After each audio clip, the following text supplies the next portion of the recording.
वचन जे प्रकाश मार्गावर, वचन जे प्रकाश मार्गावर. ख्रिस्तामधील सर्वांना सलाम. आमच्या तारणाऱ्या जिवंत आणि गौरवी प्रभू येशू ख्रिस्ताच्या नावात विश्ववाणी परिवाराकडून आम्ही मार्गाकरिता प्रकाश कार्यक्रमात आपले सहर्ष स्वागत करीत आहोत.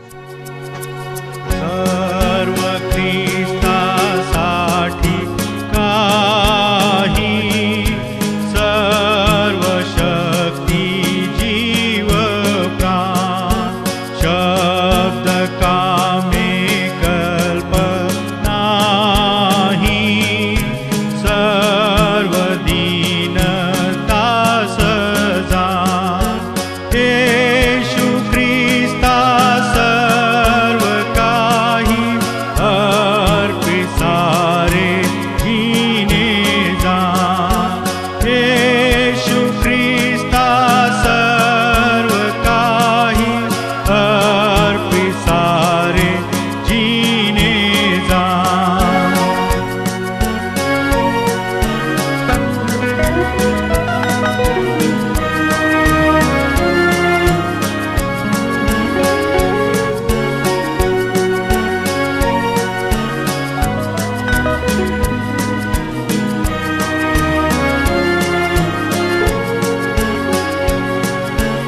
आत हेही त्याचे कार्या, पाय मार्गी चालाया, नेत्र माझे त्या पाहाया,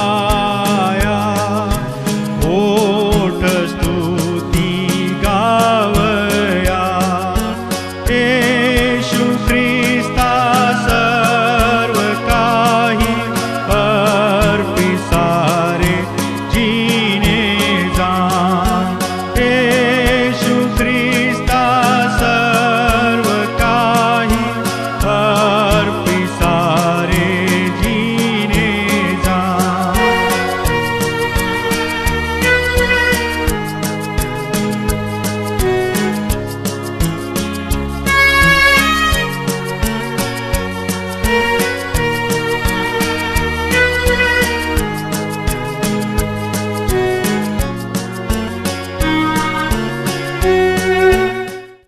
आजच्या म्हणण्याकरिता देवाचे वचन मत्तेकृत शुभवर्तमान याचा 13वा अध्याय 18 ते 23 ही वचने. मत्तेकृत शुभवर्तमान याचा 13वा अध्याय 18 ते 23 ही वचने.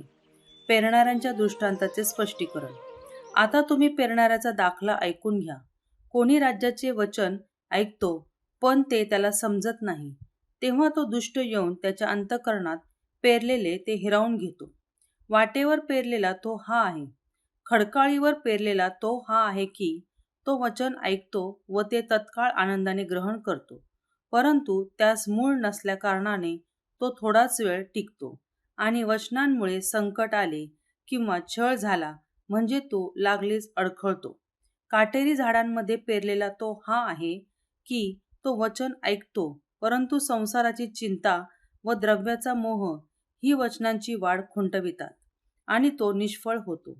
चांगल्या जमिनीत पेरलेला तो हा आहे की तो वचन ऐकून ते समजतो, तो फळ देतोच देतो, कोणी 100 पट, कोणी 60 पट, तर कोणी 30 पट असे देतो. देवबाप वाचलेली वचने आपणा सर्वांसाठी आशीर्वादित करो. प्रभू येशू ख्रिस्ताच्या नावामध्ये आपणा सर्वांना सलाम.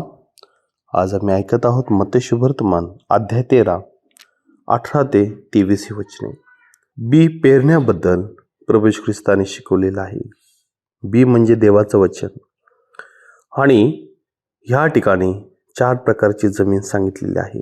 वाटेवरची जमीन, खडकाळी जमीन, त्यानंतर काटेरी जमीन, काटेरी झाडातली जमीन आणि चांगली जमीन. रस्त्यावरील जमीन जी आहे ती आपल्या अंतःकरणामध्ये वचन जाऊ देत नाही, लक्ष देतच नाही आणि देवाचं वचन हे आपल्या जीवनात न घेतल्यामुळं ते वचन शैतान हिरावून घेऊन जातो. त्यानंतर सांगितलेलं आहे की खडकाळीवरती जमीन. खडकाळी जमीन ही अशी आहे की खूप उत्साही आहे आणि ती लवकरच वाढते, परंतु वचनामुळे जर काही परीक्षा आली किंवा छळ झाला तर ती लगेच आडखळून जाते, अतिउत्साहीपणा. परंतु पुढे म्हटलेलं आहे, काटेरी जमीन जी संसाराची चिंता आणि काळजीप्रमाणे काट्या टोचल्या जातात आणि त्यामध्ये द्रव्याचा मोह आहे म्हणून वचनाची वाढ खुंटते. द्रव्याचा मोह संसाराची चिंता काळजी वचनाची वाढ होऊ देत नाही. परंतु चांगली जमीन जी अशी आहे जी आपल्यामध्ये त्या बीला रुजू देते, त्या बीला आपल्यामध्ये मरू देते, आपल्या जीवनामध्ये आतमध्ये येऊ देते आणि ती जमीन सुंदर चांगल्या रीतीने पीक देते. ते रोप, ते कणीस चांगल्या रीतीने फळ देतं. कुठे 100 पट तर कुठे 130 पट अशा रीतीने फळ अधिक आणि अधिक प्रमाणात मिळतं. कारण का? त्या जमिनीने देवाच्या वचनाला आपल्या अंतःकरणामध्ये जागा दिली आहे. प्रियांनो, आज आम्हालाही या पवित्र शास्त्रातून आम्ही अनेकदा ऐकलेलं आहे, परंतु वचन ग्रहण न केल्यामुळे चिंता, काळजी यामुळे वचनाची वाढ खुंटून जात आहे. द्रव्याचा मोह यामुळे वचनाची वाढ खुंटून जात आहे. आणि खडकाळी जमिनीप्रमाणे आम्ही अतिउत्साहपणा करून मग संकट, समस्या, अडीअडचणी आले की आम्ही वचनावरचा विश्वास सोडून देतो आणि अडखळतो, अविश्वास बाळगतो. कारण की मूळ आमचं अधिक रुजलेलं नाही आहे, अधिक आम्ही ख्रिस्तामध्ये मुळवलेलं नाही आहे, आम्ही ख्रिस्ताचं वचन अंतःकरणात घेतलंच नाही आहे. म्हणून देवाचं वचन आम्हाला शिकवतं की सर्व रक्षणीय वस्तूंपेक्षा तो आपल्या अंतःकरणाचे विशेष रक्षण कर, कारण की यातूनच जीवनाचा उगम आहे. आणि प्रियांनो, रस्त्यावरील जमीन आम्हाला शिकवते की ती कदापि ऐकतच नाही, स्वतःच चालवते, स्वतःच्याच मनाने ते वागतात आणि देवाच्या वचनाला कदापि आपल्या जीवनामध्ये थार देत नाही. नंतर पाहू, नंतर करू आणि नंतर आम्ही सुधारणा होऊ देऊ असं करत करत वचन वरतीच राहतं आणि ते वचन सैतान हिरावून घेतो. म्हणजे तुमच्या जीवनात वचन राहतच नाही. जर देवाचं वचनच नाही आहे तर फळ कुठून येणार, जीवन कुठून मिळणार आणि देवाच्या राज्याचे तुम्ही भागीदार कसे बनणार? म्हणून आम्ही देवाच्या वचनाला आमच्या जीवनामध्ये प्रथम स्थान देऊया, आमच्या अंतःकरणामध्ये वचनाला रुजू देऊया, वचनाला आम्ही वाढवूया. देवाचं वचन हे स्वतः येशू ख्रिस्त आहे. देवबाप आपल्या सर्वांना आशीर्वाद देव. आपण प्रार्थना करू. स्वर्गीय पित्या, राजा, तुझं वचन हे जीवनदायी आहे. तू स्वतः वचन आहेस आणि प्रभू, तू आम्हाला जीवन देण्यासाठी आलेला आहे. आम्ही ते ग्रहण करून 30 पट, होय देवा, कुठे 120 पट, कुठं 90 पट अधिक आणि अधिक प्रमाणात आम्ही आत्म्याच्याद्वारे फळं देत राहावे म्हणून आमचं सहाय्य कर. आणि ते आत्मिक गुणधर्म आहेत, होय देवा, स्वर्गीय विचार आहेत, स्वर्गीय आचरण आहे. म्हणून देवा, तुझ्या वचनाला आमच्या जीवनामध्ये अधिक ना अधिक स्थान देऊन दे बाप्पा, तुझं गौरव करण्यासाठी सहाय्य कर. देवा, धन्यवाद देतो. तो आमची प्रार्थना ऐकली. विनंती प्रार्थना प्रवेश तुझ्या नावात केली आहे म्हणून ऐक दे बाप्पा.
आणि तुम्ही विश्वास धरून प्रार्थनेत जे काही मागाल ते सर्व तुम्हास मिळेल. आपल्या प्रार्थना विनंत्या कोणत्याही वेळेस विश्ववाणी प्रार्थना केंद्राला टोल फ्री नंबरद्वारे कळवू शकता. आमचा टोल फ्री नंबर 1800-2700-333. आम्ही आपणासाठी या नंबरवर प्रार्थना करण्यास उपलब्ध आहोत. धन्यवाद.